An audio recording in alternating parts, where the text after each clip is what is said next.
Hello everyone, my name is Radhika Sharma and I am your chemistry educator और मैं आप सभी NEET aspirants का स्वागत करती हूँ हमारे इस अमेजिंग से चैनल मेट जे एक्स पे। तो स्टूडेंट्स, आज हम इस एनसीईआरटी सीरीज में जो चैप्टर डिस्कस करने जा रहे हैं उसका नाम है कोऑर्डिनेशन कंपाउंड। तो हम लोग आज इस चैप्टर को स्टार्ट करेंगे from the very beginning and each and every line of NCERT हम लोग यहाँ पर डिस्कस करने वाले हैं। तो जो स्टूडेंट्स ने ये चैप्टर पढ़ रखा है वेल एंड गुड, आपका रिवीजन होगा, एंड जिन्होंने नहीं पढ़ रखा है तो भी आप ये सेशन देख सकते हैं बिकॉज हम लोग बिल्कुल बेसिक से स्टार्ट करने वाले हैं। So let's get started now. Now ये जो फर्स्ट हमारा पैराग्राफ है एनसीईआरटी में, दिस इज रिलेटेड टू, आपको एक डेफिनेशन सा एक कोऑर्डिनेशन कंपाउंड का बताया है। तो हम इसे रीड करते हैं। सबसे पहले हमें बोला गया कि हमने पहले ये चीज पढ़ चुकी है that transition metals form a large number of complex compounds. हमें पता है कि वो बहुत सारे कॉम्प्लेक्स कंपाउंड्स बनाते हैं। क्यों? क्योंकि उनका चार्ज टू रेडियस हमने पढ़ा था डी ब्लॉक में कि क्या होता है, हाई होता है, plus they have small size, इनके पास वेकेंट ऑर्बिटल्स भी होते हैं। तो yes, of course they form lot of complex compounds in which metal atoms are bound to number of anions or neutral molecules by sharing of electrons। तो आप imagine कर सकते हो एक मेटल है, उसके अराउंड बहुत सारे वो न्यूट्रल एटम भी हो सकते हैं, चार्ज्ड भी हो सकते हैं, मेटल को सराउंड किए होंगे, उसे हम बोलेंगे कॉम्प्लेक्स कंपाउंड। अब इसमें हम डिटेल में इसको डिस्कस करेंगे प्रॉपर कि कॉम्प्लेक्स कंपाउंड में किस तरह से बॉन्डिंग हो रही है। अभी जस्ट हम लोग को यहाँ पे जो एनसीईआरटी में गिवन लाइंस है मैं वो आपको एक बार बता रही हूँ। और देखो बेटा, यहाँ पे कुछ नाम आते हैं, chlorophyll, haemoglobin and vitamin B 12। ये सारे क्या है बेटा? कोऑर्डिनेशन कंपाउंड्स हैं। ये हमारी बॉडी में भी पाए जाते हैं, राइट। हेमोग्लोबिन हम लोग के ब्लड में होता है। क्लोरोफिल में क्लोरोफिल प्लांट का पिगमेंट प्लांट्स में होता है। विटामिन बी 12 हम लोगों के लिए काफ़ी इंपॉर्टेंट है, राइट। तो नीट स्टूडेंट्स हो, आप बायो में पढ़ते हो, ये सारे आपको याद भी होता है कि इनमें कौन कौन से मेटल्स हैं। तो क्लोरोफिल में आपको पता है कौन सा मेटल होता है? मैग्नीशियम। यहाँ पे मेंशन्ड भी है, देखो, मैग्नीशियम। हेमोग्लोबिन में बेटा आयरन होता है एंड विटामिन बी 12 में आपका कोबाल्ट मेटल होता है। तो हो सकता है यहाँ से क्वेश्चन आ जाए, जो जेई वाले बच्चे हैं उनको समटाइम्स ये चीज़ें याद नहीं रहती हैं, बट नीट वालों में बायो के सिलेबस में होता है। तो I know you people remember all this. चलिए, तो ये चीज़ आप याद रख लेना बेटा, यहाँ से इसे अंडरलाइन कर देना। नेक्स्ट हम लोग चलते हैं वर्नर थ्योरी की तरफ। ओके, जो वर्नर थ्योरी है, इस चैप्टर में हम लोग को एनसीईआरटी में बिल्कुल स्टार्टिंग में हमको वर्नर थ्योरी दे रखी है, लेकिन हम क्या करते हैं, वर्नर थ्योरी पे थोड़ा सा बाद में आते हैं। इससे पहले हम लोग डिस्कस कर लेते हैं कुछ बेसिक टर्म्स जो हम लोग के माइंड में होनी चाहिए। एनसीईआरटी का ये सीक्वेंस है, लेकिन बेटा मैं आप लोगों को कोऑर्डिनेशन कंपाउंड्स पहले भी पढ़ा चुकी हूँ वन शॉट में। तो मैं वैसे इस सीक्वेंस में नहीं पढ़ाती हूँ, पढ़ाने को अभी मैं आपको यहाँ से वर्नर थ्योरी पढ़ा दूँ, लेकिन मैं चाहती हूँ कि पहले मैं आपको बेसिक टर्मिनोलॉजीज बता दूँ, उसके बाद हम लोग वर्नर थ्योरी पे आए। ऑलराइट, चलिए, तो हम आगे बेसिक टर्मिनोलॉजीज कर लेते हैं, फिर हम वर्नर थ्योरी को अच्छे से यहाँ से रीड कर लेंगे। चलो, तो हमारे पास यहाँ पर ओके, यहाँ से स्टार्ट करते हैं। हम हेडिंग की तरफ मत जाना, हेडिंग थोड़ी गड़बड़ हो गई है यहाँ पर। आप लोग यहाँ पे देखो कि सबसे पहले आपको डबल सॉल्ट एंड कॉम्प्लेक्स समझाया गया है। अब क्योंकि बेटा हम कोऑर्डिनेशन चैप्टर पढ़ रहे हैं, तो हमें कोऑर्डिनेशन कॉम्प्लेक्स के बारे में तो पता होना चाहिए, राइट, क्या होता है। तो मैं आपको बताती हूँ। अब हमारे पास कुछ एडिशन कंपाउंड्स होते हैं, कुछ एडिशन कंपाउंड्स होते हैं। ये कैसे बनते हैं बेटा? जब आप दो स्टेबल सॉल्ट लेते हो, दो स्टेबल कंपाउंड्स लेते हो, मान लो मैंने आपका सॉल्ट ए ले लिया, प्लस मैंने आपका यहाँ पर सॉल्ट बी ले लिया, और जब हम इसे क्रिस्टलाइज करवाएंगे, कैसे हीट करते हैं, वेपोरेट करते हैं, उसके बाद क्रिस्टल फॉर्मेशन होता है, क्रिस्टलाइजेशन होता है, तो हमारे पास एडिशन कंपाउंड बनता है। ये सॉल्ट ए और सॉल्ट बी को हम एक फिक्स्ड स्टोइकियोमेट्रिक रेशियो में ऐड करते हैं, और यहाँ से हमें एक एडिशन कंपाउंड मिलता है। अब ये जो एडिशन कंपाउंड होता है, ये हमारा दो तरह का हो सकता है, या तो ये डबल सॉल्ट होगा, या तो ये फिर तुम्हारा कॉम्प्लेक्स कंपाउंड होगा।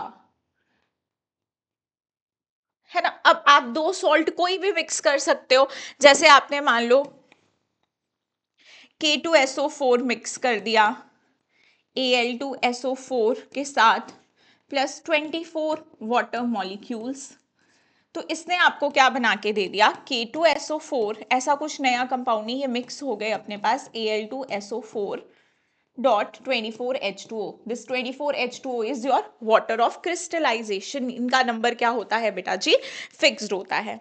अब ये आपका बन गया एक डबल सॉल्ट। हो सकता है आपने क्या किया कि यहां पर आपने FeCN ट्वाइस प्लस 4KCN इन्हें मिक्स किया और आपके पास एक कॉम्प्लेक्स बन गया FeCN6 FeCN6K4। इसे हम बोलेंगे कॉम्प्लेक्स कंपाउंड। क्या फर्क है, देखो बेटा, आप दो स्टेबल सॉल्ट्स को मिक्स कर रहे हो एक फिक्स्ड रेशो में, इसे आपने मिक्स किया है 1:1 में, इसे आपने मिक्स किया है 1:4 में, आपके पास यहाँ पे एक कॉम्प्लेक्स बन के आ रहा है, अभी बताऊंगी ये स्क्वायर ब्रैकेट ये सब क्या है, और यहाँ पर भी एक सॉल्ट बन के आ रहा है। अब इन दोनों में से एक को हम बोल देंगे डबल सॉल्ट, एक को हम बोल देंगे कॉम्प्लेक्स। तो हो सकता है कि डबल सॉल्ट बने, हो सकता है कि हमारे पास एक कॉम्प्लेक्स कंपाउंड बन जाए। ठीक है जी। अब हमें कैसे पता चलेगा कौन सा है कॉम्प्लेक्स और कौन सा है डबल सॉल्ट। देखो बेटा, अगर मैं डबल सॉल्ट को पानी में डाल दूं तो ये पूरी तरह से आयनाइज हो जाता है, लेकिन अगर मैं कॉम्प्लेक्स कंपाउंड को एक्वस सॉल्यूशन में डालूं तो this do not ionise completely, do not ionise completely, ये तुम्हारा कंप्लीटली आयनाइज नहीं होता है और ये कंप्लीटली आयनाइज हो जाता है। मतलब अगर आपने इस कंपाउंड को, ये जो मेरे पास यहाँ पे कंपाउंड बना, इसको आपने पानी में डाला, इसके क्या क्या आयंस है, potassium K+, SO4 2 negative, Al3 positive, और ये पानी एज इट इज रहेगा। तो ये अपने सारे आयंस में टूट गया है, मतलब इसके सारे इंडिविजुअल आयंस हमको मिल गए। अगर मैं इन इंडिविजुअल आयंस के लिए कोई टेस्ट लैब में जाके परफॉर्म करूंगी तो ये सारे के सारे टेस्ट दे देंगे, क्योंकि ये इंडिविजुअली हमारे पास एक्वस सॉल्यूशन में प्रेजेंट है। तो हम बोलेंगे इस सॉल्ट ने बेटा पानी में जाते ही अपनी आइडेंटिटी लूज कर ली।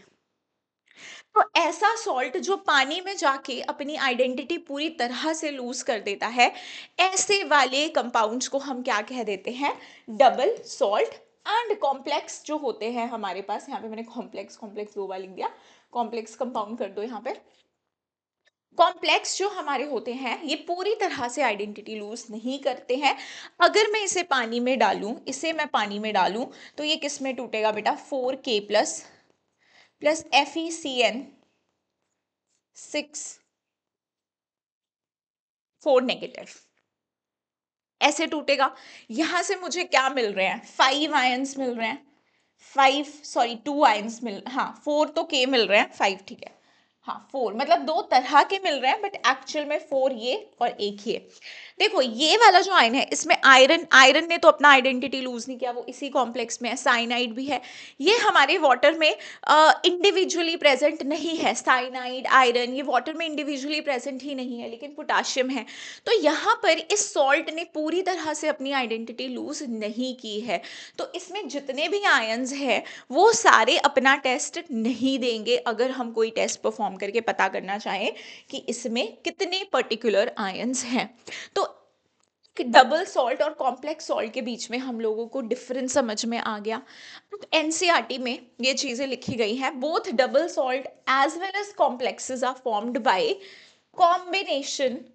combination of two or more stable compounds in stoichiometric ratio, जो बात मैंने आपको बोली।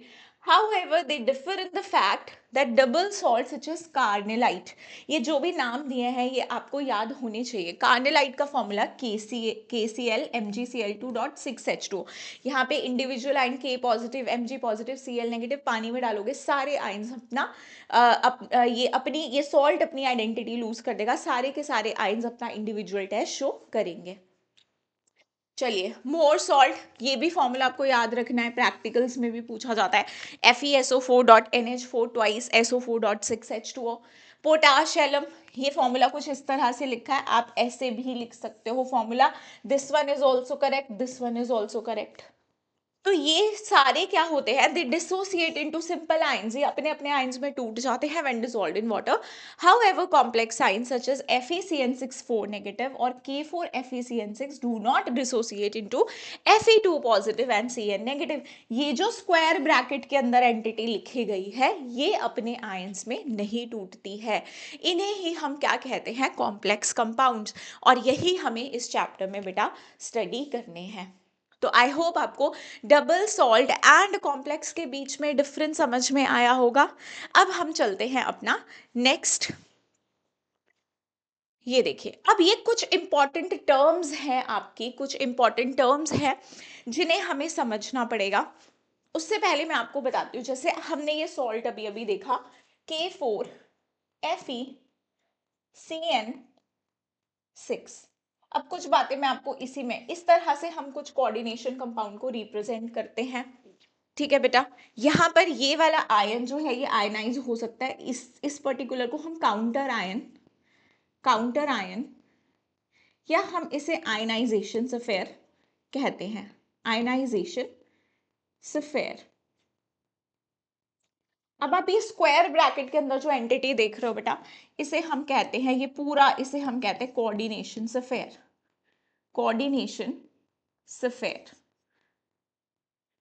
कोऑर्डिनेशन सफेयर के अंदर क्या क्या प्रेजेंट होता है, एक तो आपका मेटल है, और ये क्या है आपका लीगेंड।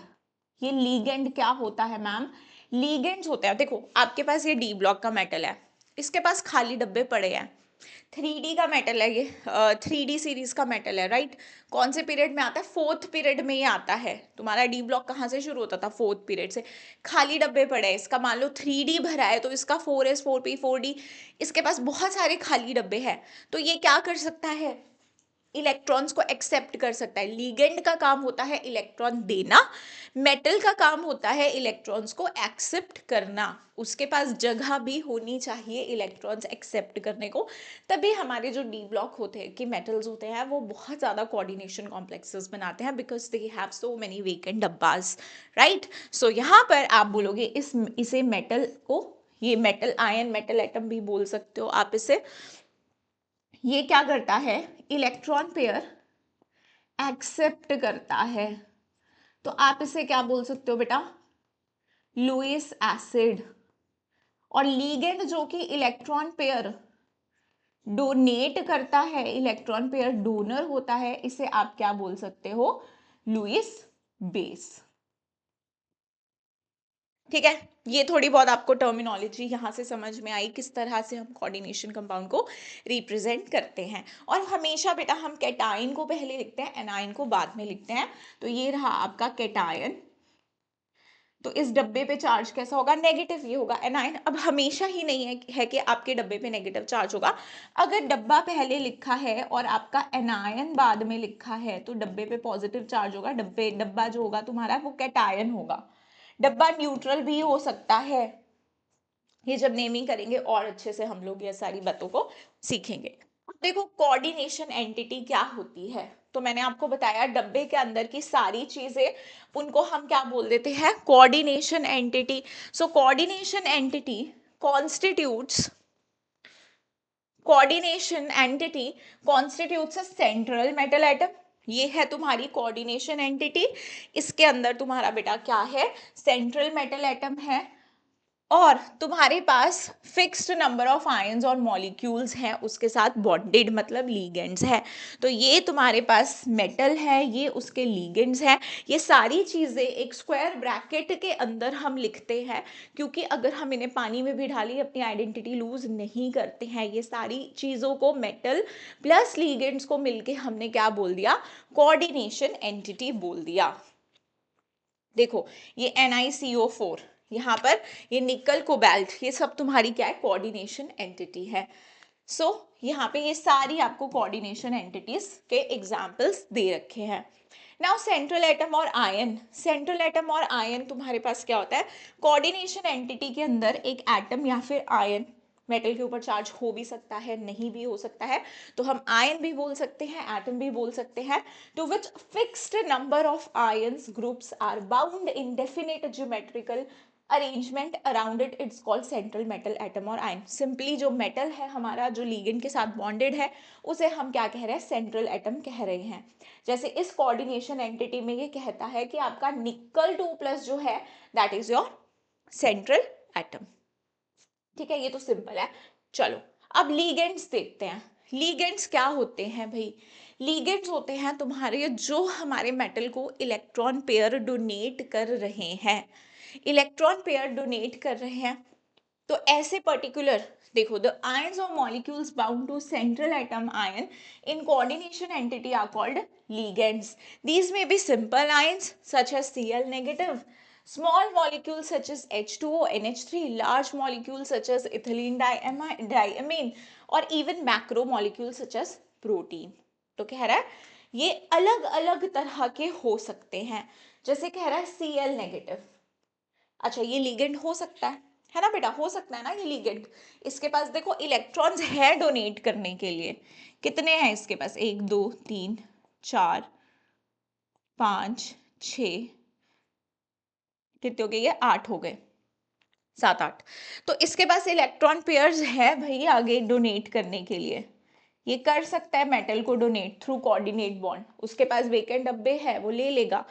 तो यहाँ पर अपने पास ऐसे पर्टिकुलर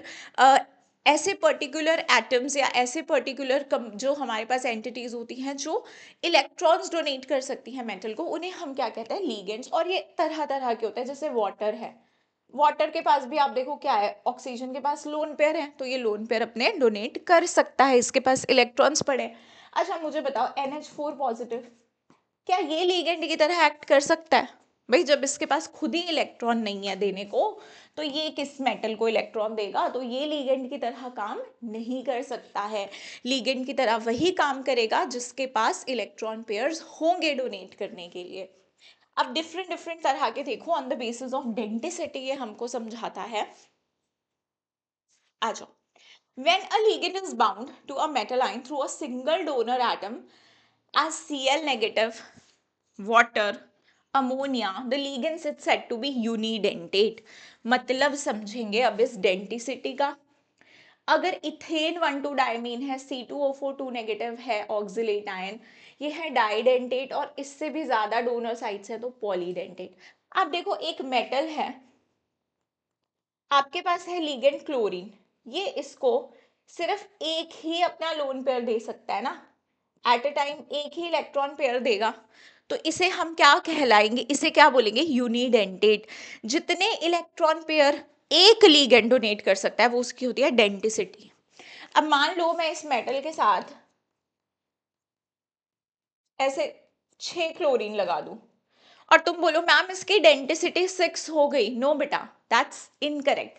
आप देखोगे कि एक लीगेंड इसको इसके साथ इसको कितने इलेक्ट्रॉन्स डोनेट कर रहा है वो इसकी डेंटिसिटी होगी, ना कि सारे मिलके जितने इलेक्ट्रॉन्स दे रहे हैं उसको तुम बोलोगे उसकी डेंटिसिटी।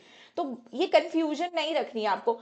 डेंटिसिटी की हम बात करते हैं with respect to one ligand, कि आपका एक लीगेंड अपने मेटल को कितने इलेक्ट्रॉन पेयर देने की क्षमता रखता है, उसको हम डेंटिसिटी कहते हैं। तो आप ये देखिए कि क्लोरीन आपका, एक क्लोरीन सिर्फ एक इलेक्ट्रॉन पेयर हम डोनेट कर रहा है अपने मेटल को, तो आप इसे क्या बोल दोगे, यूनिडेंटेट या मोनोडेंटेट लीगेंड। ये बात समझ में आ गई हमें। बाइडेंटेट लिगेंड नाम से ही समझ में आ रहा है, 2 इलेक्ट्रॉन पेयर डोनेट कर सकेगा, जैसे कि इथिलीन डायमीन, CH2 CH2, फिर NH2 NH2, इसके पास भी लोन पेयर है, इसके पास भी लोन पेयर है। ये रहा तुम्हारा मेटल। अब ये बेटा एक ही एंटिटी है, ये अलग अलग लिगेंड नहीं है, लेकिन ये एक इलेक्ट्रॉन पेयर ये दे रहा है, एक ये दे रहा है। इसके पास दो डोनर साइट्स हैं, तो आप इसको क्या बोल दोगे, बाइडेंटेट या फिर डाइडेंटेट। बट अब ये नहीं करना है कि आपने हर जगह दो लोन पेयर देखे तो आपने उसको क्या कर दिया, बाइडेंटेट बना दिया। आपको मैं यहाँ पे बोलूँ कि हमारे पास हाइड्रोजीन है, हमारे पास हाइड्रोजीन है, आप बोलोगे मैम इसके पास भी तो दो लोन पेयर है देने को, ये भी दे सकता है और ये भी हमारे पास, इसके पास दो डोनर साइड्स हो गई। लेकिन आप अगर इससे इस तरह से क्या कराओगे, डोनेशन कराओगे, तो आप देखो 3 मेंबर्ड रिंग का फॉर्मेशन होगा, 3 मेंबर्ड रिंग का फॉर्मेशन होगा। And we all know that 3 member ring is unstable, so this cannot behave as a bidentate ligand. तो ये बातें ध्यान रखनी होगी। यहाँ देखो 1 2 3 4 5 रिंग बन रही है विच इज स्टेबल, तो ये क्या करेगा, एज बाइडेंटेट लिगेंड ये बिहेव कर सकता है। ठीक है जी, तो ये चीज़ें छोटी छोटी हमारे माइंड में होनी चाहिए, क्योंकि कई बार हम जब अकेले बैठ के हमें लगता है ना बहुत डीप हम स्टडी कर रहे हैं, तो हमारे माइंड में ऐसे ऐसे डाउट्स आते हैं उस वक्त, और फिर हमें समझ में नहीं आता है, फिर हम लोग उसके रिसर्च करते हैं, टाइम वेस्ट करते हैं। तो ये सारी चीज़ें मैं तुम्हें साथ साथ में बताते चलूंगी, राइट। अब देखो उसके बाद कह रहे हैं ethylene diamine tetra acetate ion EDTA4 negative is an important hexadentate ligand. Hexadentate, अब दो से ज्यादा तुम शेयर करे जा रहे हो, एक से ज्यादा तुम इलेक्ट्रॉन शेयर करे जा रहे हो, हम इन्हें पॉलीडेंटेट लिगेंड कहते हैं।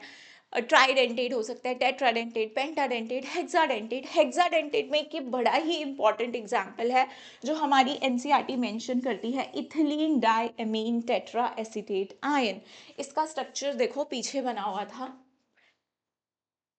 ये बना है EDTA का स्ट्रक्चर तुम्हारी एनसीईआरटी में कुछ इस तरह से। Okay, I hope this is clearly visible to everyone. देखो बेटा, यहाँ पर एक तो हमारी donor sides, let me take red colour, ये तुम्हारी डोनर साइड्स हैं, दो ये हो गई, और 1 2 3 4 ऑक्सीजन से भी डोनेट कर सकता है, 4 ऑक्सीजन है, 2 नाइट्रोजन से डोनेट कर सकता है। तो टोटल डोनर साइट्स इसके पास कितनी हो गई हैं, 6 डोनर साइट्स हो गई हैं। सोचो एक EDTA किसी के साथ चिपक गया, एक EDTA किसी के साथ चिपक गया, तो वो क्या करेगा, उसको 6 इलेक्ट्रॉन पेयर डोनेट करेगा, और एक EDTA ही तुम्हारे 6 बॉन्ड बना देगा। आगे मैं तुम्हें कोऑर्डिनेशन नंबर भी बताऊंगी कि कोऑर्डिनेशन नंबर क्या होता है। एक मेटल जितने भी सिग्मा बॉन्ड बनाता है उसको हम उसका कोऑर्डिनेशन नंबर बोलते हैं। तो जैसे कोबाल्ट है, कोबाल्ट बेटा कितने बॉन्ड बनाएगा, कोबाल्ट तुम्हारे 6 बॉन्ड बनाता है, अगर ये +3 में प्रेजेंट है ना, कोबाल्ट +3। अब तुम देखो, मान लो इसने कॉम्प्लेक्स बनाया EDTA के साथ, अब EDTA मैंने लगा दिया, तो EDTA तो देखो ये रहा मेरा EDTA, नाइट्रोजन नाइट्रोजन, ये CH2 मैंने ऐसे दिखा दिया, कोई प्रॉब्लम नहीं है, दिखा सकते हैं, तुम्हें पता है बॉन्ड लाइन नोटेशंस का, तो ये मैंने दिखा दिया। ओ वेट, अच्छा अब देखो, यहां से ऐसे नाइट्रोजन से लिंक्ड है। अब तुम्हें पता है एक नाइट्रोजन 2 एसीटेट से लिंक्ड है, तो क्या मैं ऐसे दिखा सकती हूँ इसे, ये क्या है, CH2COO नेगेटिव था ना यहाँ पे। अब ये भी ऐसे दिखा सकती हूँ मैं लिंकेज,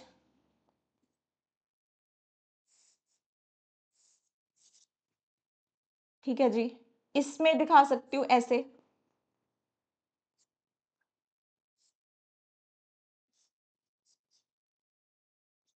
देख लो एक EDTA ने हमारे को कितने 6 इलेक्ट्रॉन पेयर डोनेट कर दिए, 6 बॉन्ड एक ही EDTA से बन गए। कोऑर्डिनेशन नंबर यहाँ पे 6 है। अभी बात करेंगे कोऑर्डिनेशन, जितने बॉन्ड बना रहा है मेटल एटम, जितने बॉन्ड बना रहा होता है लीगेंड्स के साथ, टोटल लीगेंड्स के साथ, वही हमारा क्या होता है, कोऑर्डिनेशन नंबर होता है। तो ये देखो इस तरह से ये बना देता है, ठीक है। चलो नेक्स्ट अब हम चलते हैं अपना, ये सारी बातें करी, अब एक और बात करता है ये एम्बीडेंटेट लिगेंड, ठीक है, एम्बीडेंटेट लिगेंड। और देखो ये जो रिंग बना रहे हैं ना, ये तुम्हारे पॉलीडेंटेट लिगेंड्स होते हैं, मोनोडेंटेट तो रिंग बना नहीं सकता, तुम्हारे बाइडेंटेट ट्राइडेंटेट ये रिंग बना सकते हैं। तो ये जो जब रिंग का फॉर्मेशन होता है हम इन्हें चील ईटिंग लिगेंड भी कहते हैं। एनसीईआरटी मेंशन नहीं करता है, बट हाँ मैंने जब तुम्हें कोऑर्डिनेशन में ये सारी चीज़ें डिटेल में पढ़ाई है अपने वन शॉट में, वहाँ पे मैंने तुम्हें फ्लेक्सीडेंटेट लिगेंड भी डिस्कस किया। बट हाँ एनसीईआरटी इन सारे लिगेंड्स की बात यहाँ पर नहीं करता है, तो हम लोग अपनी जो डिस्कशन है उसको एनसीईआरटी तक ही लिमिटेड यहाँ पर रखने वाले हैं। ठीक है बेटा जी। नाउ एम्बीडेंटेट लिगेंड का ये जिक्र करता है, तो बेटा ये भी एक तरह के तुम्हारे मोनोडेंटेट लिगेंड ही होते हैं, लेकिन इनके पास क्या होती है, डोनर साइड्स तो होती है। कभी एक साइड से डोनेट करेगा, कभी दूसरी से। जैसे NO2 नेगेटिव, इसके पास ऑक्सीजन से भी डोनेट करने की पावर है, नाइट्रोजन से भी। ये देखो SCN नेगेटिव, ये सल्फर से भी नाइट्रोजन से भी डोनेट कर सकता है। वैसे ही तुम्हारा साइनाइड भी होता है, ये तुम्हारा क्या कर सकता है, यहाँ से भी डोनेट कर सकता है, इधर नाइट्रोजन से भी डोनेट कर सकता है। कभी यहाँ से करेगा, कभी यहाँ से। एट अ टाइम एक साथ तो दो से डोनेट नहीं कर सकता है, कई जगह कार्बन वाली साइड से डोनेट करेगा, कई जगह नाइट्रोजन वाली साइड से डोनेट करेगा। तो इन्हें हम क्या कहेंगे, एम्बीडेंटेट लिगेंड्स कहेंगे। ये देख लो example, thiocyanate, NO2 negative, CN negative, मैंने तुम्हें एक एग्जाम्पल और दे दिया, OCNO भी होता है। चलिए अब देखो यहाँ पर, ये देखो यहाँ पे ये दिखाया है, ये वाला लिगेंड NO2 नाइट्राइटो। जब ये N से कर रहा है डोनेट, तो आप क्या लिखोगे, नाइट्राइटो N, तो हमें समझ में आ जाएगा भाई इसने नाइट्रोजन वाली साइड से डोनेट किया है। जब आप इसे लिखोगे नाइट्राइटो, उसके आगे लिखोगे O, तो हमें समझ में आ जाएगा इसने ऑक्सीजन वाली साइड से डोनेट किया है। बात समझ में आ गई इतनी। Now similarly SCN negative ion can coordinate through sulphur और नाइट्रोजन एटम। तो ये थे हमारे एम्बीडेंटेट लिगेंड्स।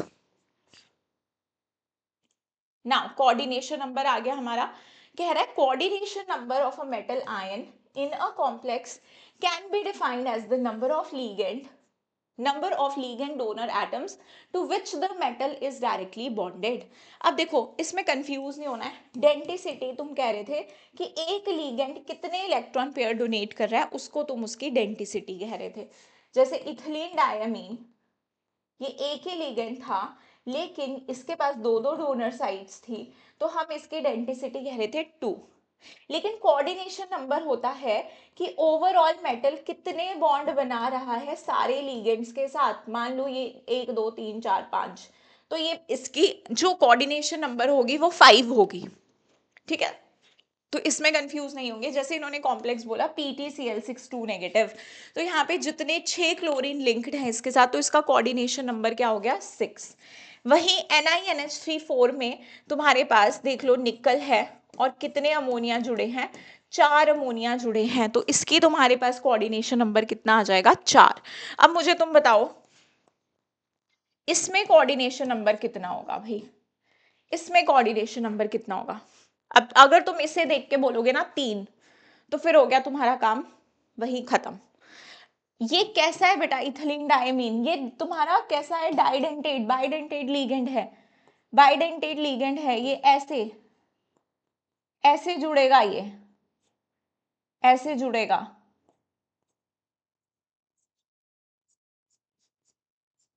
ठीक है, मैं बहुत रफ सा बना रही हूँ, तो देख लो कितने बॉन्ड बनाए, 6, तो इसका कोऑर्डिनेशन नंबर 6 आएगा। इसमें कंफ्यूज मत होना, एक बाइडेंटेट लिगेंड जुड़ेगा तो 2 डोनर साइट होगी, 2 बॉन्ड बना रहा होगा।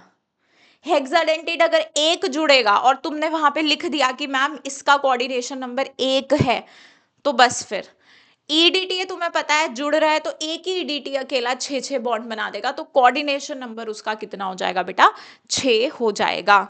इतना दिमाग खोल के कर लोगे ना सवाल, ठीक है।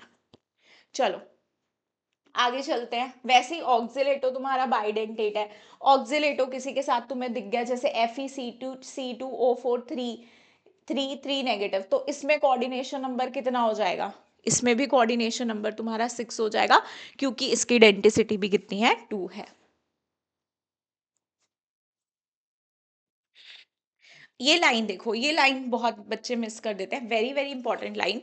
It is important to note that here coordination number of central atom ion is determined only by number of sigma bonds formed by the ligand with the central atom। कितने सिग्मा बॉन्ड बना रहा है तुम्हारा metal atom, वही होगा उसका coordination number. लेकिन sometimes अगर लिगेंड तुम्हारा पाई बॉन्ड भी बना रहा है, पाई बॉन्ड भी बना रहा है, तो उसे तुम काउंट नहीं करोगे कोऑर्डिनेशन नंबर में. Pi bonds if formed between ligand and central atom are not counted for this purpose. मतलब कोऑर्डिनेशन नंबर में तुम पाई बॉन्ड को काउंट नहीं करोगे. इसे ध्यान में रखना. हो सकता है कि तुमसे स्टेटमेंट टाइप क्वेश्चन में ही पूछ लिया जाए. अब आ गया कोऑर्डिनेशन अफेयर. कोऑर्डिनेशन अफेयर किसे कहते हैं भाई? Central atom ion and the ligand attach to each to ligands attached to it are enclosed in a square bracket and is collectively termed as coordination sphere. तो मैंने तुम्हें पहले ही बता दिया था, ये जो स्क्वायर ब्रैकेट के अंदर एंटिटीज होती है इन्हें हम कोऑर्डिनेशन अफेयर कह देते हैं. फॉर एग्जाम्पल K4FeCN6 में ये जो FeCN6 है ये तुम्हारा स्क्वायर ब्रैकेट के अंदर ये तुम्हारा क्या है? Coordination affair. और पोटाशियम यहाँ तुम्हारे क्या है? काउंटर आयन है. Now coordination polyhedron. Coordination polyhedron क्या होता है? कोऑर्डिनेशन पॉलीहेड्रॉन होता है the spatial arrangement of ligand atoms. मतलब डब्बे के अंदर की ज्योमेट्री को तुम क्या बोलते हो? Coordination entity. चलो अब इससे पढ़ते हैं. Which are directly attached to central atom defines a coordination polyhedron about the central atom. The most common coordination polyhedra are octahedral, square planar, tetrahedral. Mostly हम इनकी बात करते हैं. वैसे तो ज्योमेट्री तुम्हारी लीनियर भी हो सकती है, स्क्वायर ट्राइगोनल प्लेनर भी हो सकती है, बट मोस्टली हम जो बात करते हैं ऑक्टाहेड्रल, स्क्वायर प्लेनर, टेट्राहेड्रल की बात करते हैं यहाँ पर. जैसे तुम्हें यहाँ पे आगे इन्होंने डायग्रामेटिकली एक्सप्लेन किया है. तुम्हारा मेटल लीगेंड से जुड़ा होगा जो डब्बे के अंदर की ज्योमेट्री है, तो मेटल लीगेंड के साथ इसे ऑक्टाहेड्रल ज्योमेट्री भी बना सकता है, tetrahedral, square planar, trigonal, bipyramidal, square pyramidal. तो ये जो ज्योमेट्री है डब्बे के अंदर की मेटल और लीगेंड किस तरह से इनकी ज्योमेट्री है, किस तरह से अलाइंड है, उसी को हम क्या बोल देते हैं? पॉलीहेड्रॉन. ठीक है जी. तो यहां तक हमें बेसिक टर्मिनोलॉजीज क्लियर हो गई. अब ऑक्सीडेशन नंबर निकालने पे आते हैं. ऑक्सीडेशन नंबर निकालना इज वेरी वेरी इंपॉर्टेंट, क्योंकि हम लोग को पता है आयुपैक नॉमेनक्लेचर हम करेंगे तब भी हमें ऑक्सीडेशन नंबर आना चाहिए. So see, oxidation number of central atom में हम अगर बोलें तो जैसे यहाँ पे इन्होंने हमें एग्जाम्पल दे रखे हैं CuCN4, CuCN4 3 नेगेटिव, या फिर हमने पढ़ा था अभी K4FeCN6. मान लो मुझे यहाँ पर ऑक्सीडेशन नंबर निकालना है मेटल का, है ना? मेटल का ऑक्सीडेशन नंबर हम निकालेंगे. तो देखो बेटा, ये तुम्हारा क्या है? पॉजिटिव. ये तुम्हारा क्या है? K positive. ये तुम्हारा क्या है? K positive. कितने हैं ये बेटा? 4K पॉजिटिव है. तो जितना पॉजिटिव होता है उतना ही तुम्हारा क्या होता है? नेगेटिव चार्ज होता है.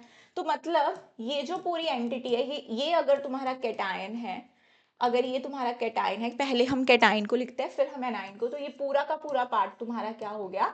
एनायन हो गया. तो अगर यहाँ पे 4 पॉजिटिव है, 4 पॉजिटिव ओवरऑल चार्ज है, तो यहाँ पर ओवरऑल चार्ज कितना होना चाहिए? यहाँ पर ओवरऑल चार्ज 4 नेगेटिव होना चाहिए. बात समझ में आई? अब यहाँ पर अगर मैं इसे x मान लूँ, इसे मैं x मान लूँ, साइनाइड के ऊपर चार्ज होता है -1. ये ध्यान रखने पड़ेंगे कुछ चार्ज. तो यहाँ पे -6 इंटू -1 इज इक्वल टू -4. तो ये क्या आ जाएगा यहाँ से तुम्हारा? +6 -4, x is equal to -4 +6 that is equal to +2. तो तुम्हारे पास यहाँ पे आयरन पे कितना चार्ज आ जाएगा? +2 का चार्ज आ जाएगा. इस तरह से हम क्या निकाल देंगे? ऑक्सीडेशन नंबर ऑफ आयरन यहाँ पर कितना हो जाएगा? ऑक्सीडेशन नंबर ऑफ आयरन हो जाएगा यहाँ पर +2. ठीक है जी. अब यहाँ पे तुम देखो कितना चार्ज था इस पे. ये देखो यहाँ पर कितना चार्ज था? 4 प्लस के थे. और यहाँ पे साइनाइड कितने थे? 6 साइनाइड थे. अगर मैं इस एंटिटी को देखूँ तो सब कुछ न्यूट्रल है. इसके ऊपर टोटल चार्ज -6, अगर इसके ऊपर +2 है, बाहर इसके ऊपर +4 है, तो जितना पॉजिटिव है उतना ही नेगेटिव चार्ज यहाँ पर है. क्योंकि इन्होंने ब्रैकेट में के ऊपर कोई चार्ज तो नहीं लिखा है, तो that means this overall compound is a neutral compound. तो इसमें जितना चार्ज तुम्हारा पॉजिटिव उतना ही तुम्हारा क्या होना चाहिए? नेगेटिव चार्ज होना चाहिए. ठीक है जी. इस तरह से हम कर लेंगे। देखो क्या लिखता है, oxidation number of central atom ion in a complex is defined as the charge it would carry if all the ligands are removed along with electron pairs that are shared with the central atom. The oxidation number is represented by numeral in parenthesis. और एक और चीज देखो, ऐसे भी ये तुम्हें ऐसे समझाने की कोशिश कर रहा है, यहाँ पे इसे मिटाती हूँ। वो कह रहा है कि अगर मान लो तुम यहाँ से सारे साइनाइड्स निकाल दो, यहाँ पर तुम सारे के सारे साइनाइड्स निकाल दो, ये तुम्हारा क्या है, FeCN6, ठीक है। अब अगर तुम यहाँ से सारे के सारे साइनाइड्स निकाल दोगे तो साइनाइड्स अपने साथ इलेक्ट्रॉन पेयर लेकर जाएगा। इलेक्ट्रॉन पेयर अगर लेकर जाएगा तो कह रहा है फिर इसके ऊपर कितना चार्ज आना चाहिए, फिर इसके ऊपर कितना चार्ज आना चाहिए। तो देखो इसके ऊपर चार्ज है 4-, राइट। कैसे आया ये 4-?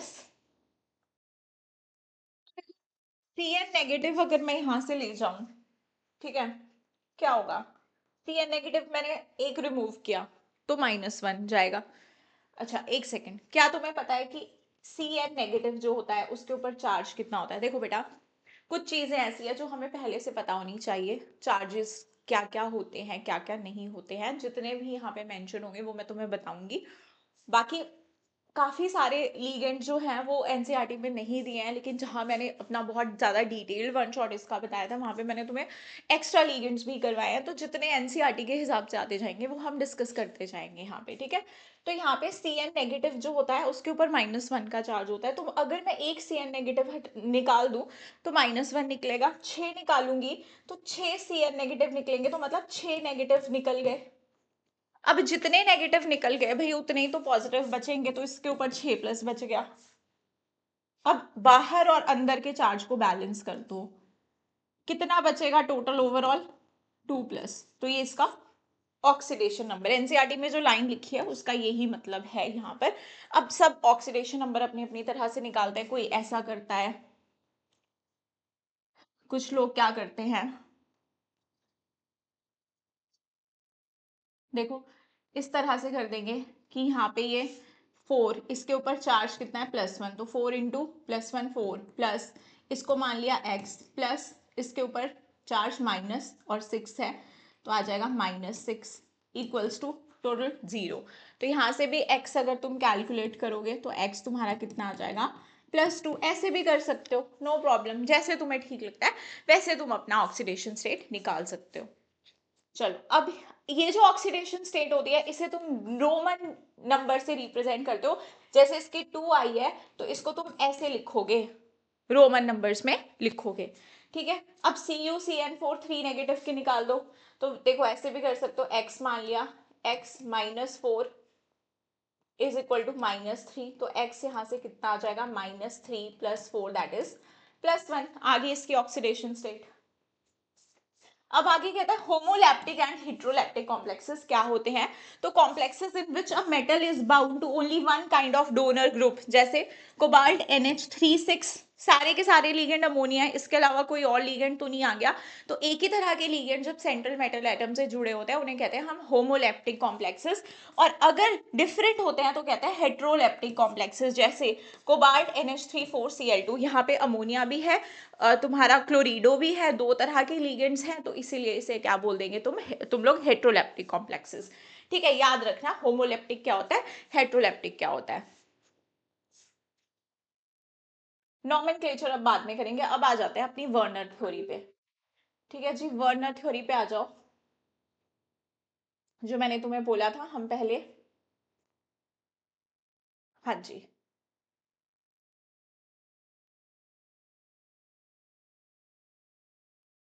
चलिए शुरू करते हैं अपनी वर्नर थ्योरी। तो कहा, एक सेकेंड, देखो वर्नर थ्योरी 1866 टू 1919 के बीच में एक स्विस केमिस्ट थे जिन्होंने सबसे पहले कुछ आइडियाज दिए कि कोऑर्डिनेशन कंपाउंड का स्ट्रक्चर कैसा होता है। ठीक है, इससे पहले कोई बात नहीं कर रहा था, इन्होंने क्या किया, कोऑर्डिनेशन कंपाउंड के स्ट्रक्चर्स की बात करी। He prepared and characterized a large number of coordination compounds and studied their physical and chemical behavior by simple experimental techniques. तो वर्नर ने क्या किया, दो तरह की वैलेंसीज प्रपोज करी। एक थी प्राइमरी वैलेंसी, एक थी सेकेंडरी वैलेंसी। ये जो प्राइमरी वैलेंस सेकेंडरी वैलेंस का इन्होंने कॉन्सेप्ट दिया है, अब मैं तुम्हें बताऊं तो ये जो तुम्हारी प्राइमरी वैलेंसी होती है, ये कुछ नहीं, तुम्हारी जो ऑक्सीडेशन नंबर है उसी को बोला जाता है। और जो तुम्हारी सेकेंडरी वैलेंसी होती है, जो तुम्हारा कोऑर्डिनेशन नंबर है, उसी को बोला जाता है। लेकिन वर्नर ने ये टर्मिनोलॉजीज यूज नहीं की थी, ध्यान रहे, उसने ऐसी कोई टर्मिनोलॉजी यूज नहीं की थी। ये आज के टाइम पे हम जानते हैं कि प्राइमरी वैलेंस तुम्हारा क्या है, ऑक्सीडेशन नंबर है, सेकेंडरी वैलेंस कोऑर्डिनेशन नंबर है, लेकिन उसके टाइम पे ये सारी बातें नहीं की गई थी। अब बोल रहा है कि उसने बाइनरी कंपाउंड जैसे CrCl3, CoCl2, PdCl2 have primary valence. इनकी अगर क्रोमियम की ऑक्सीडेशन स्टेट निकालो +3, कोबाल्ट की +2, पैलेडियम की +2, तो ये इनकी क्या है, प्राइमरी वैलेंसी है। अब मैं बताती हूँ उसने क्या किया, आगे आ जाओ इस पेज पे। उसने क्या किया कि CoCl3 लिया और अमोनिया लिया और सोचा कि अब देखते हैं कि इसका जो भी कॉम्प्लेक्स है वो किस तरह से बनता है। तो जब इसने इस पर्टिकुलर कॉम्प्लेक्स को, ये जो येलो कलर का तुम्हारे पास कंपाउंड था, इसको ट्रीट किया इसने AgNO3 के साथ, तो इसने देखा कि AgCl के प्रेसिपिटेट बन रहा है, कितने, 3 मोल AgCl बन रहा है। इसने क्या देखा, इस पर्टिकुलर कंपाउंड ने तो 3 मोल AgCl दिए। फिर अगला वाला इसने लिया CoCl3.5NH3, उसने देखा कि इसने तो 2 मोल AgCl लिए, 2 मोल AgCl बनाए। आगे CoCl3 4NH3 लिए, तो इसने देखा कि उसने तो 1 मोल AgCl लिए। तो यहां से इसे ये समझ में आया कि आप जब AgNO3 डाल रहे हो तो ऑब्वियसली क्लोरीन के साथ तुम्हारा सिल्वर तो पीपीटी बनाएगा, AgCl के पीपीटी बनाएगा, लेकिन वो उतने ही पीपीटी बना पाएगा ना जितने आयंस उसको सॉल्यूशन में मिलेंगे। तो जब वो इस कॉम्प्लेक्स को पानी में डाल रहा था, तो उसमें उसको 3 Cl नेगेटिव आयंस टूट रहे थे। ये क्या हो रहा था कि CO और NH3 6 ये तो तुम्हारे कॉम्प्लेक्स के अंदर प्रेजेंट थे, लेकिन ये जो Cl3 थे ये कॉम्प्लेक्स से बाहर थे। तो जब आप पानी में डालोगे तो ये Cl3 नेगेटिव फ्री होंगे। तो जब आप इसके अंदर AgNO3 डालोगे तो तुम्हें यहाँ से 3 मोल AgCl मिल जाएगा। लेकिन इस पर्टिकुलर कंपाउंड में तुम्हारे पास cobalt NH3, wait, cobalt NH3 5Cl, एक Cl अंदर था, एक Cl बाहर था, 2 Cl बाहर थे, सॉरी।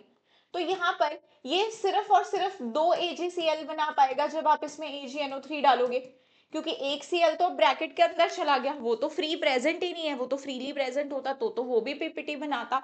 तो सिमिलरली अगर इसका फॉर्मूला मुझे लिखने को आए तो मैं क्या लिखूंगी, CONH3 4, और फिर तुम्हारे पास आ जाएगा अंदर Cl2 और एक Cl बाहर बच जाएगा, और यहाँ पर सिर्फ और सिर्फ 1 मोल AgCl बनेगा।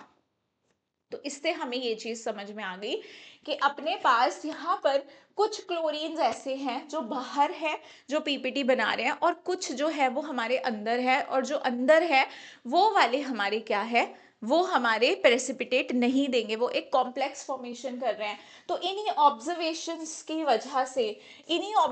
की वजह से उसने कोऑर्डिनेशन कंपाउंड का स्ट्रक्चर हमें बता दिया।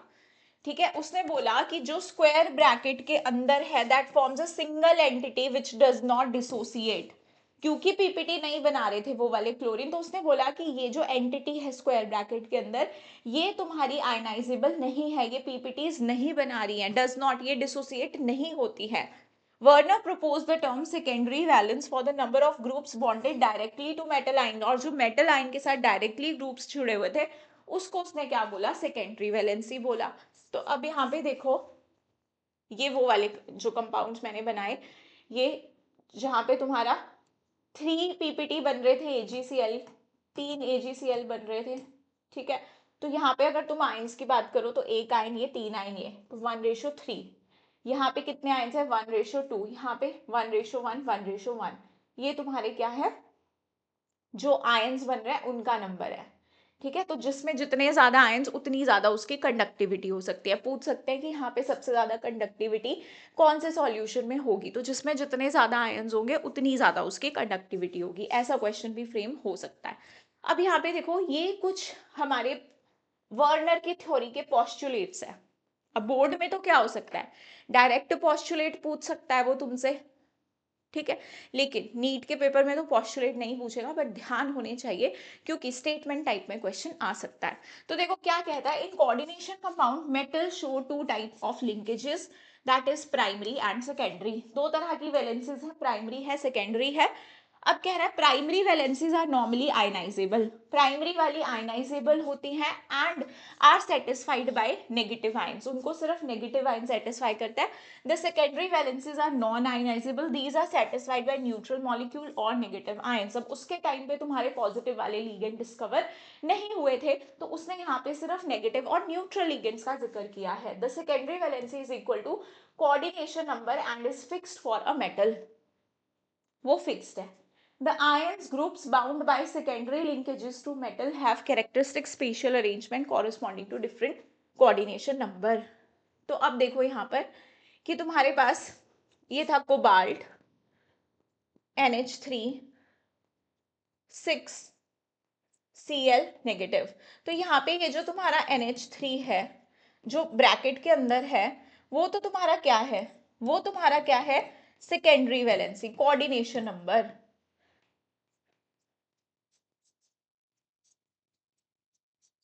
ठीक है जी, वो तो तुम्हारा क्या है यहाँ पे कोऑर्डिनेशन नंबर है।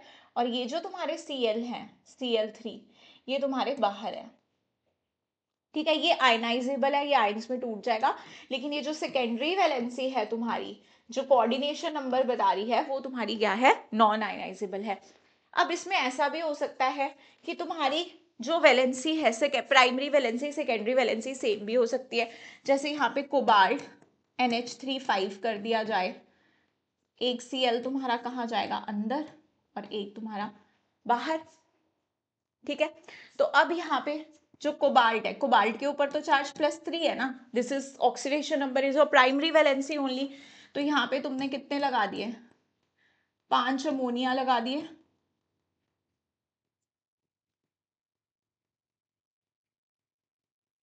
और एक क्लोरीन लगा दिया। तो इसे मैं डॉट डॉट से भी दिखा दूंगी, क्योंकि प्राइमरी वैलेंसी और second, primary valency co dot dot से दिखा देते हैं, सेकेंडरी वैलेंसी को हम लोग सॉलिड लाइन से दिखा देते हैं, और ये दोनों को ही सेटिस्फाई कर रहा है, तो इसे मैंने सॉलिड और डॉटेड लाइन दोनों से दिखा दिया है। तो यहाँ पे मेरा क्लोरीन जो है, ये मेरा primary as well as secondary valency को सेटिस्फाई कर रहा है। कोऑर्डिनेशन नंबर भी इसकी वजह से 6 आ रहा है, और इसी की वजह से इस पे चार्ज भी +3 आ रहा है, क्योंकि अगर मैं सिर्फ 2 क्लोरीन लेती तो कोबाल्ट +2 होता, बट क्लोरीन इस पे भी तो -1 चार्ज है ना, तो इसका ऑक्सीडेशन स्टेट तो +3 रहा। तो ये वाला क्लोरीन तुम्हारा primary valency as well as secondary valency को सेटिस्फाई कर रहा है। ऐसे हम सबके स्ट्रक्चर बना सकते हैं। अब कह रहा है in modern formulation such as special arrangements are called coordination polyhedra. तो ये हमें पता है कि जो भी कोऑर्डिनेशन एंटिटी के अंदर जो ज्योमेट्री होती है उसे हम क्या कहते हैं, कोऑर्डिनेशन पॉलीहेड्रा। अभी अभी पढ़ा। The species within the square bracket are coordination entities और complexes and the ions outside the square bracket are called counter ions. तो ये सारी बातें हमने डिस्कस कर ली है, ठीक है। ही further postulated octahedral, tetrahedral and square planar geometries are more common in coordination compounds of transition metals। तो ये ज्योमेट्री ज्यादा कॉमन है जो हम पढ़ेंगे इस चैप्टर में, स्क्वायर प्लेनर, टेट्राहेड्रल, ऑक्टाहेड्रल, इन सब की हम लोग बात करते हैं, और इनके कुछ कुछ एग्जाम्पल्स भी दिए हैं, तो ये तो हमें डिस्कस करने ही है इस चैप्टर में। अब ये तुम्हें वहां पे क्वेश्चन दे रखा है, on the basis of following observations made with aqua solution assign secondary valencies to metals in the following. तो तुम्हें सब में सबकी सेकेंडरी वैलेंसीज बतानी है। ये बोल रहा है PdCl2 4NH3, यहाँ पर कह रहा है moles of AgCl, moles of AgCl precipitated per mole of the compound with excess AgNO3। यहाँ पे तुम्हें कितने AgCl मिल रहे हैं, 2 मोल मिल रहे हैं AgCl के। तो इसका मतलब इसका स्ट्रक्चर कुछ ऐसा है, PdNH3 4Cl, ठीक है, ऐसा स्ट्रक्चर है। तभी तुम्हें यहाँ पे 2Cl तुम्हारे बाहर है, 2Cl तुम्हारे बाहर है, तो तुम्हें 2 मोल AgCl मिलेगा। यहाँ पे NiCl, NiCl2 6H2O, यहाँ पे भी तुम्हें 2 मोल मिल रहे हैं, तो इसका मतलब H2O अंदर है, कितने हैं 6, और तुम्हारा Cl2 बाहर है। ठीक है जी।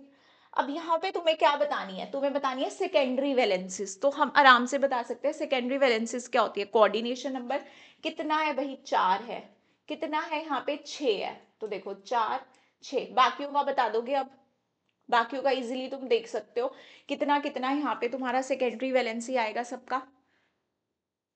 ठीक है जी, इजी है इस क्वेश्चन को करना।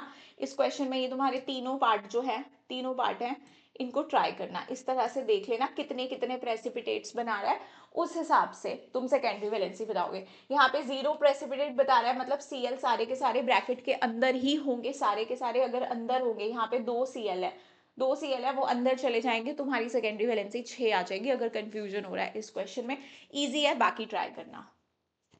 चलो नेक्स्ट, ये हमने पढ़ लिए थे, ये सारा हमने डिस्कस कर लिया है। अब हम करने वाले हैं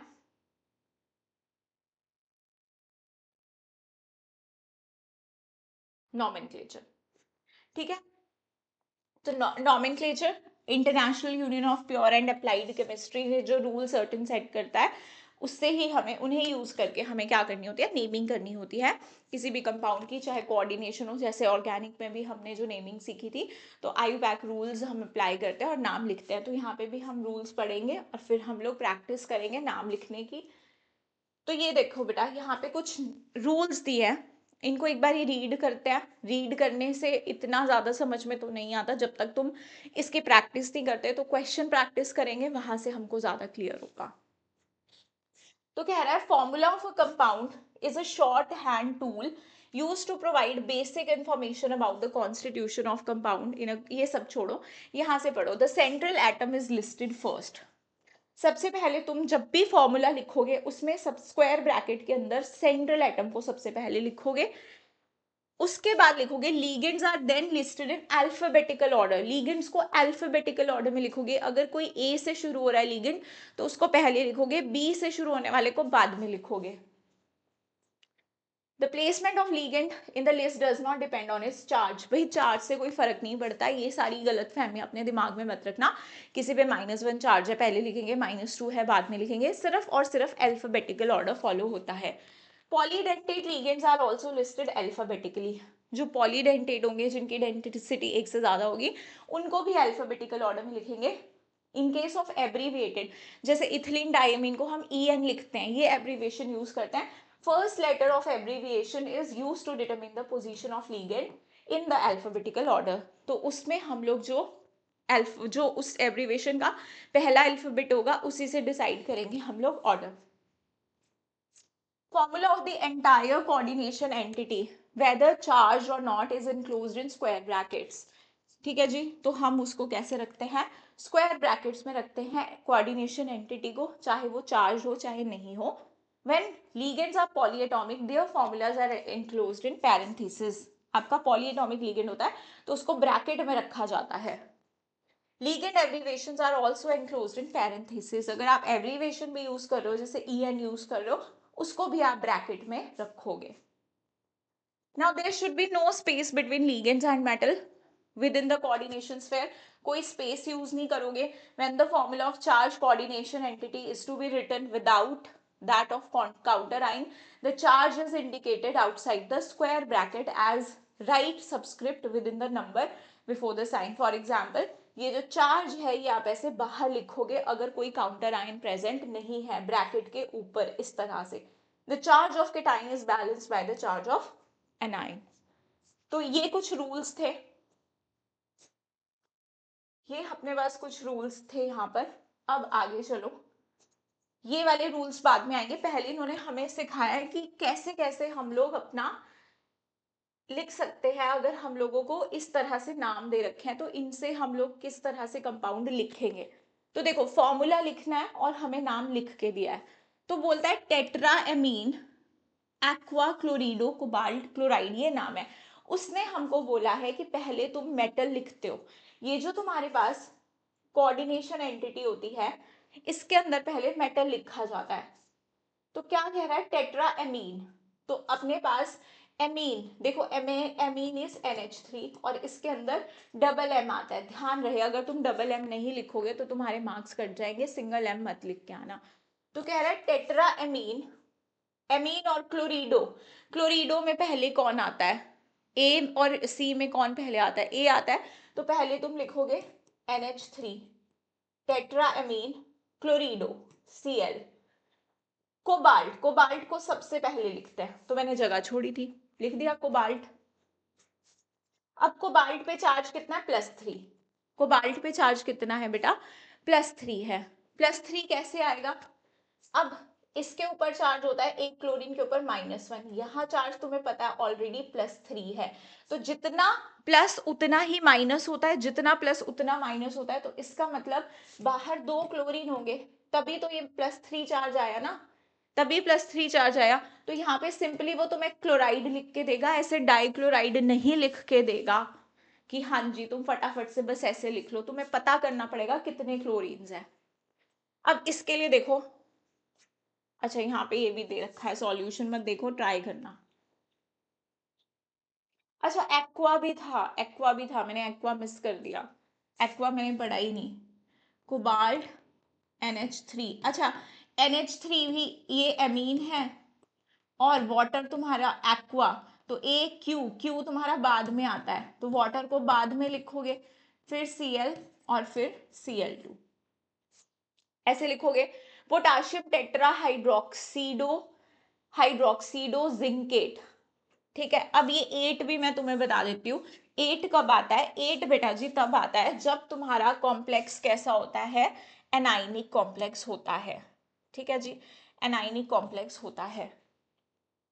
हम्म चलो, तो देखो कह रहा है तुमसे पोटाशियम टेट्रा हाइड्रोक्सीडो, हाइड्रोक्साइड आयन ये हो गया, कितने हैं 4, और क्या है जिंकेट, जिंक ये आ गया तुम्हारा, और कोई लीगेंड तो नहीं है मैं मिस कर दूं, नहीं। उसके बाद कह रहा है पोटाशियम, अब इस जिंक पे कितना चार्ज है, +2, इस पे एक हाइड्रोक्साइड पे -1, तो इस पे -4, तो बाहर कितने पोटाशियम होने चाहिए, 2, क्योंकि फिर इसके ऊपर +2 चार्ज, तभी तो तुम्हारा पॉजिटिव नेगेटिव बैलेंस हो गया। तो ये तुम्हारा फॉर्मूला आ गया। अब ट्राई करो CDE को, एक बार पॉज करके, potassium tri oxalato aluminate, oxalato C2O4, 2 negative, इस पे चार्ज होता है 2 नेगेटिव, ये ध्यान रखना। ट्राई ऑक्सिलेटो मतलब C2O4 थ्राइस, और एल्यूमिनेट मतलब एल्यूमिनियम है, एल्यूमिनियम पे चार्ज कितना है, +3, यहाँ कितना होगा, 3 2 6, तो -6 चार्ज होगा, मतलब +3 और चाहिए। क्या दिया है, कौन सा आयन दिया है इसने, पोटाशियम, तो बाहर कितने पोटाशियम होंगे, 3 पोटाशियम, क्योंकि एक पोटाशियम पे प्लस, तो 3 पे +3, ठीक है, लिख लोगे। अब ये 2 तुम करोगे, ये 2 तुम्हारे क्या हो गए, होमवर्क हो गए। कमेंट्स में मेरे को इसका आंसर लिख के बताना, ठीक है। अब अगले रूल्स पे आ जाओ। अब किस तरह से हम लोग को कॉम्प्लेक्स दिया और हम नाम लिखेंगे वो रूल्स पढ़ेंगे, ठीक है, ये वाले रूल्स आ गए अपने। देखो रूल्स, पहला है cation is named first in both positively and negatively charge coordination entities. तो देखो वैसे भी हम नॉर्मल फॉर्मूला भी लिखते हैं, फॉर एग्जांपल आप सोडियम क्लोराइड NaCl, तो आप पहले क्या लिखते हो, केटाइन लिखते हो फिर एनाइन लिखते हो, तो वैसे ही यहाँ पर भी हमको पहले केटाइन को लिखना है फिर हमने एनाइन को लिखना है। Now ligands are named in an alphabetical order before the name of the central atom ion.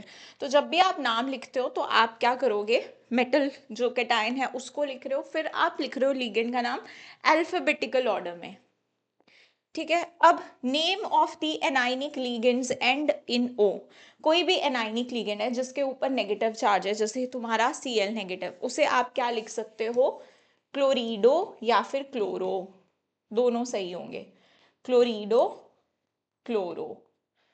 Br negative को ब्रोमो ब्रोमीडो, कुछ भी इनमें से लिख सकते हो, मतलब इस तरह से तुमको लिखने हैं। तुम्हारे पास ऑक्सिलेटो, ऑक्सिलेटो, नेगेटिव लीगेंड है ये। सल्फेट है तुम्हारे पास, तो इसे क्या लिखोगे, सल्फेटो। तो नेगेटिव वालों को हमने इस तरह से ओ से एंड करना है। और जो तुम्हारे न्यूट्रल है उनको तो नॉर्मली वाटर को एक्वा, NH3 को एमीन, याद रहे डबल एम है। Carbonyl, carbonyl, nitrosyl, NO is nitrosyl. While writing the formula of coordination entity, these are enclosed in brackets. आप इनको क्या लिखोगे, ब्रैकेट्स में लिखोगे। Prefixes mono, di, tri, etc. are used to indicate number of individual ligands. मान लो तुम्हारे दो ligand है, दो क्लोरीन है तो डाइक्लोरो, तीन है तो ट्राइक्लोरो, इस तरह से। फिर कह रहा है हमसे when the names of ligand include numerical prefix, जैसे इथिलीन डायमीन, उसमें तो पहले से ही डाई आ रहा है, मान लो वो दो है तो तुम उसके लिए डाई इथिलीन डायमीन तो नहीं लिखोगे, आप उसके लिए क्या यूज करोगे, दो है तो बिस, तीन है तो ट्रिस, और चार है तो टेट्राकिस।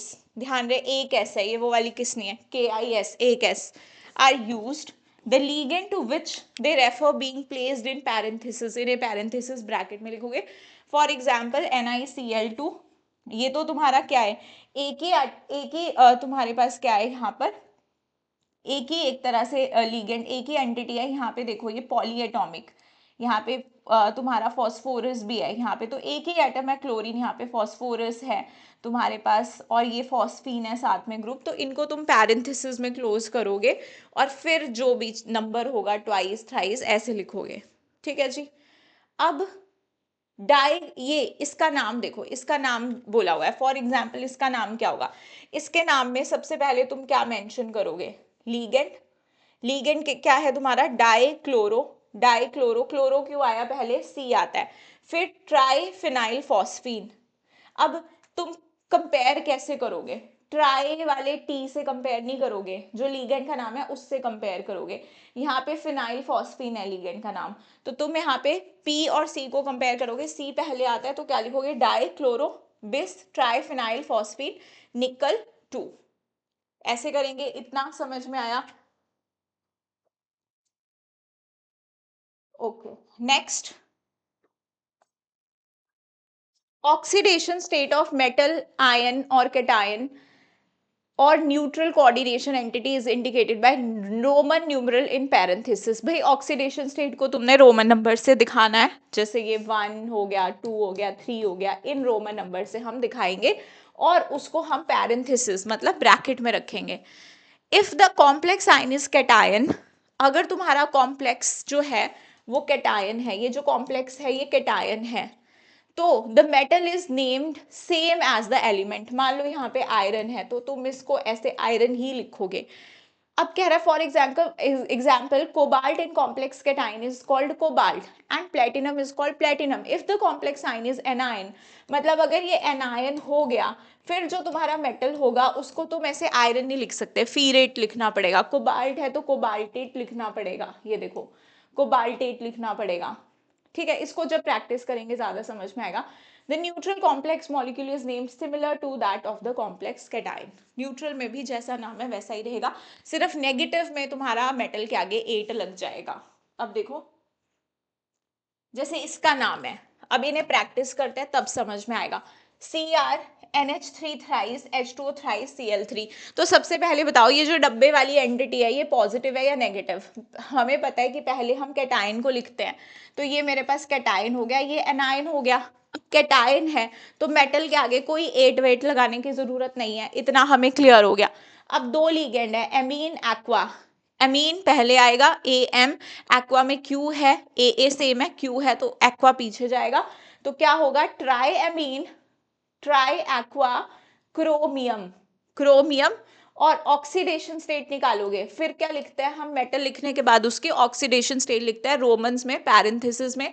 कैसे निकाल दोगे भाई, यहाँ पे तुम्हें पता है ये न्यूट्रल लीगेंड्स है, ये न्यूट्रल लीगेंड्स है, बाहर कितना चार्ज है -3, तो अंदर कितना होगा +3, मेटल पे कितना चार्ज होगा +3। या वैसे एक्स करके भी निकाल सकते हो या शॉर्ट फॉर्म में ऐसे भी निकाल सकते हो। और आगे क्या लिख दोगे, क्लोराइड। अब यहाँ पे 3 क्लोरीन है, 3 क्लोरीन है तो ये अंडरस्टूड है कि यहाँ पे 3 है क्योंकि चार्ज कितना है मेटल पे +3 और बाकी न्यूट्रल लीगेंड है, तो इसका मतलब -3 चार्ज। क्या क्लोरीन से आ रहा होगा, तो 3 क्लोरीन होंगे, तो तुम्हें ट्राइक्लोराइड लिखने की जरूरत नहीं है, तुम नॉर्मली क्लोराइड लिखोगे वहां पर।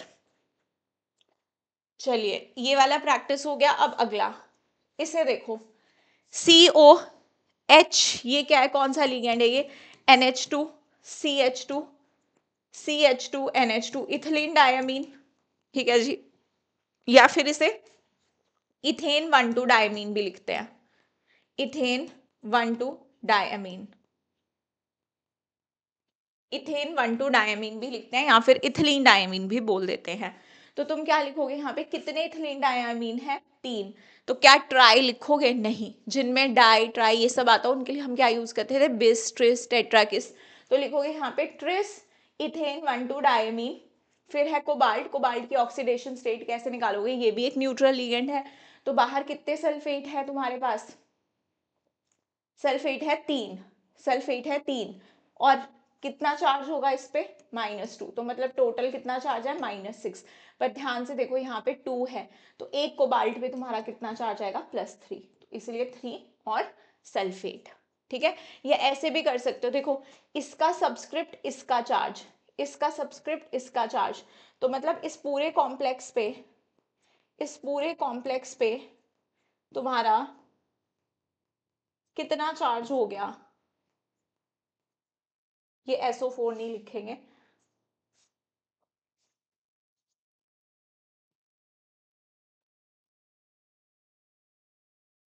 हाँ जी, ये आ गया NH3 थ्राइस। इस पूरे कॉम्प्लेक्स के ऊपर तुम्हारा 3 नेगेटिव चार्ज हो जाएगा, और ये SO4 के ऊपर तुम्हें पता है 2 नेगेटिव होगा। तो यहाँ से भी x करके कैलकुलेट कर सकते हो तुम, x+0 माइनस, ठीक है, x+, अच्छा ये तो पूरा न्यूट्रल है, इज इक्वल टू, इसके ऊपर चार्ज, अच्छा ये कैटायन है ना, ये तुम्हारा कैटायन है, पहले कैटायन लिखते हैं, तो यहाँ पे चार्ज कितना है, +3, तो तुम्हारा x कितना हो गया यहाँ से, +3 हो गया। ठीक है जी, इस तरह से कर सकते हो। अब ये है, इसका नाम देखो, this is very very important, इसका नाम कैसे लिखोगे, AgNH3 ट्वाइस AgCN2। अब यहाँ पे कॉम्प्लेक्स ही तुम्हारा कैटायन है, कॉम्प्लेक्स ही तुम्हारा एनायन है, तो इसका नाम कैसे लिखोगे, देखो इसके नाम में यहाँ पे लिख के बताती हूँ तुम्हें, NH3 ट्वाइस AgCN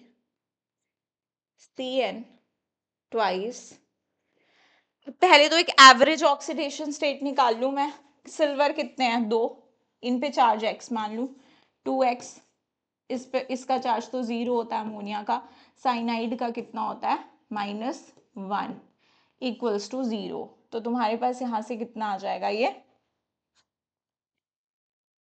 2x, और यहाँ पे साइनाइड हमारे हैं 2, तो ये आ जाएगा 2x -2 equals to 0, 2x is equal to -2, sorry +2, x is equal to 1, +1, ठीक है, +1 आ गया।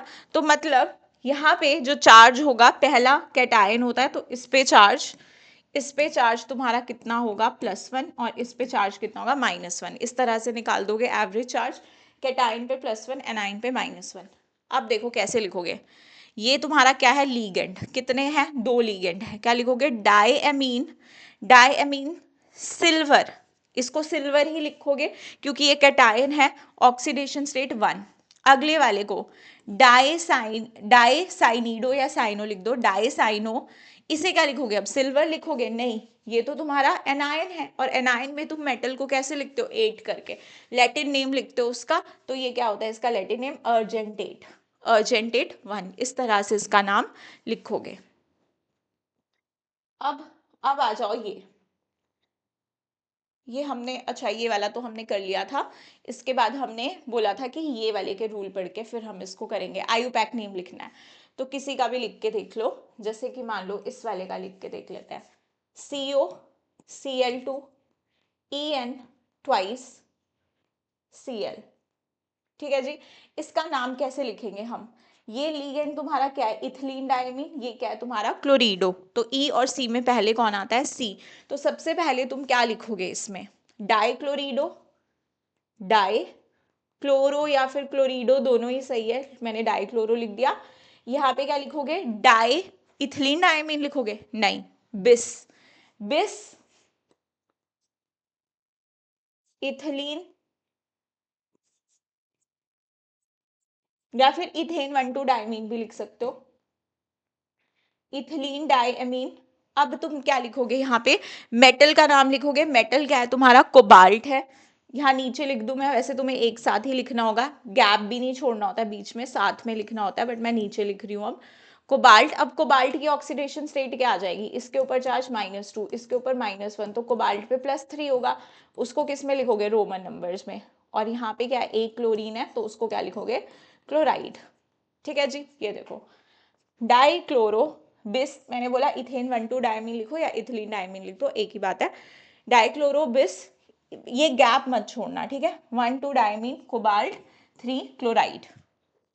अब इसमें ये ट्राई कर लो, पेंटाएमीन CO3 और NH3, CO3 का नाम क्या होगा, CO3 कौन सा लिगेंड है तुम्हारा, कार्बोनेटो, कार्बोनेट है ये CO3, CO3 2 नेगेटिव, कितना चार्ज होता है इस पे, 2 नेगेटिव, कार्बोनेट है ये। तो कार्बोनेट और एमीन में ए पहले, तो क्या लिखोगे, पेंटा एमीन, और फिर उसके बाद लिखोगे कार्बोनेटो, क्योंकि ये कैसा लीगेंड है, नेगेटिव लीगेंड है, तो आगे कैसे आएगा, ओ करके इसका नाम एंड होगा। फिर क्या लिखोगे, कोबाल्ट, ऑक्सीडेशन स्टेट निकालोगे कोबाल्ट की, कितनी ऑक्सीडेशन स्टेट आ जाएगी, देखो इसके ऊपर -1 चार्ज, इसके ऊपर -2, तो ये +3। ठीक है, मैं सीधे चार्ज बैलेंस कर लेती हूँ, तुम्हें एक्स करके करना है, वैसे कर लिया करो। तो कोबाल्ट 3 रोमन्स में और आगे क्लोराइड। बाकी के तुम प्रैक्टिस करोगे, बाकी के तुम प्रैक्टिस करोगे, इतने मैंने तुमको करवा दिए। ये कार्बोनाइल लिगेंड कैसा होता है, न्यूट्रल होता है, तो क्या आ जाएगा, टेट्रा कार्बोनाइल निकल, ऑक्सीडेशन स्टेट 0 ही होगी यहाँ पे निकल की। ठीक है जी, ये कौन सा, अच्छा मैंने इसका इसका नाम बोल दिया, इसका नाम नहीं बोला हुआ है इन्होंने, इसका बोला है, बट कोई बात नहीं, इसका नाम भी बता दिया, टेट्रा कार्बोनाइल निकल। ये HgCOSCN4, इसका नाम क्या आ जाएगा, ये लिगेंड कौन सा है, थाइसाइनेट, इसके ऊपर -1 चार्ज होता है, तो थाइसाइनेटो लिखेंगे, टेट्रा थाइसाइनेटो। और इसको, ये कैसा है तुम्हारा, ये नेगेटिव है, ये नेगेटिव है, ये पॉजिटिव, ये नेगेटिव, तो मेटल के आगे क्या लग जाएगा, 8, कोबाल्टेट, कोबाल्टेट, और कोबाल्ट की ऑक्सीडेशन स्टेट निकालोगे +3 आएगी, तो यहाँ पे क्या बन जाएगा तुम्हारा, टेट्रा साइनेटो कोबाल्ट और मरकरी, कैटाइन को पहले लिखोगे, सॉरी कैटाइन मैं बताना भूल गई, यहाँ पे पहले क्या आ जाएगा तुम्हारा, मरकरी आ जाएगा। और देखो मरकरी यहाँ पे तुम्हारा कौन सी ऑक्सीडेशन स्टेट में है, +1 ऑक्सीडेशन स्टेट में है, +1 ऑक्सीडेशन स्टेट पे है, इस पे चार्ज -4, इस पे +1, तो इस पे तुम्हारा +3। ठीक है, तो यहाँ पे ये जो ऑक्सीडेशन स्टेट लिखी गई है, ये मरकरी की लिखी गई है, क्योंकि मरकरी तुम्हारा +2 में भी एग्जिस्ट करता है। ओके, तो ठीक है, इतने एग्जाम्पल्स हो गए। आई थिंक अब ये जो बचा हुआ है, आई थिंक एक आध अगर हमारा डिस्कस नहीं हुआ वो तुम कर लोगे, इनमें से इनमें से कोई करके बताती हूँ मैं, बाकी तुम होमवर्क में करोगे। चलो इसका नाम लिखते हैं, पोटाशियम टेट्रासाइनो टेट्रासाइनाइडो निकलेट, हमें फॉर्मूला लिखना है।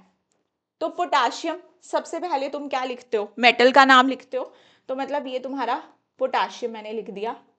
टेट्रासाइनो, साइनाइड कितने हैं, 4 है। निकलेट, अब ये कैसा है तुम्हारा, नेगेटिव है, एनाइनिक कॉम्प्लेक्स है, तो क्या आएगा मेटल के साथ, 8 आएगा। निकल, निकल पे चार्ज कितना है बेटा, +2, कितना चार्ज है, +2, और इस पे चार्ज कितना है, -4, तो मतलब यहाँ पे पोटाशियम कितने होंगे, 2, वो लिख के नहीं देगा तुम्हें ऐसे, डाई पोटेशियम तुमको पता करना पड़ेगा, तो ये तुम्हारा फॉर्मूला बन जाएगा। अब इसमें से किसी का आयुपैक नेम लिख दे, इसका लिख दे, चलो हेक्सा साइनो, हेक्सासाइनो, अब ये क्या है, नेगेटिव कॉम्प्लेक्स है, तो मेटल के नाम के आगे, अच्छा आगे और क्या लिखोगे, पोटाशियम, क्योंकि पहले तुम कैटाइन का नाम लिखते हो, पहले मैं इसको लिखने में लगती हूँ, बाद में फिर लिखती हूँ, बट जैसे भी करना है ये ध्यान रखना कि कैटाइन को तुम पहले लिख लेना, चाहे तुम इसको पहले लिख रहे हो, बाद में आगे पोटाशियम ऐड करना है कर दो, वो अपनी अंडरस्टैंडिंग है, लेकिन ध्यान रहे कि कैटाइन हमारा नाम में पहले ही आना चाहिए। हेक्सासाइनो फीरेट, अब आयरन की तुम्हें क्या लिखनी पड़ेगी यहाँ पे, ऑक्सीडेशन नंबर। तो आयरन का ऑक्सीडेशन नंबर कितना हो जाएगा, इस पे -6 चार्ज, इस पे +3, तो आयरन तुम्हारा किस में, +3 में। तो रोमन नंबर्स में इस तरह से पैरेंथेसिस में क्लोज करके नाम लिखोगे। ठीक है, तो बाकी की प्रैक्टिस कर लोगे अब। ओके, तो आज हम लोग यहाँ तक ही डिस्कस करते हैं। इसके बाद तुम्हारा आइसोमेरिज्म है, फिर थ्योरीज है हमारी, तो उनको हम लोग नेक्स्ट पार्ट में डिस्कस करेंगे। Thank you so much for watching.